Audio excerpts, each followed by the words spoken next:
Hello everyone, and today we're taking a closer look at a career trajectory that often gets simplified far too easily, because when people talk about Gökberk Demirci, they tend to reduce him to a single breakthrough moment, ignoring the layered progression that actually shaped his position in Turkish television. His rise through the daily drama format, especially with Yemin, did not simply hinge on popularity but on endurance, consistency, and the ability to sustain emotional tension across hundreds of episodes, which is a very different discipline compared to primetime series. What makes his collaboration with Özge Yagay particularly interesting is that it occurred within a format often dismissed by critics, yet it generated one of the most discussed on-screen dynamics in its category. Their chemistry became a focal point not because it followed conventional romantic tropes, but because it developed gradually under narrative constraints that required subtlety rather than dramatic escalation.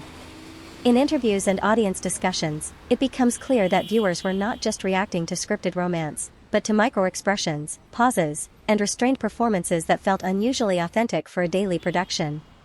At the same time, when Yagay exited the project and transitioned to different roles, including more mainstream productions, the divergence in their career path sparked ongoing comparisons about range, ambition, and industry positioning.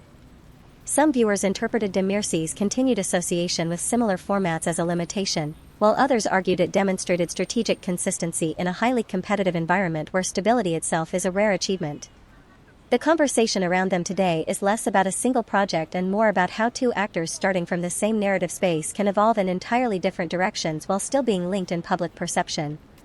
So the real question is not who succeeded more, but how differently success can be defined in an industry that constantly reshapes its own standards. What do you think matters more in the long run, reinvention or consistency?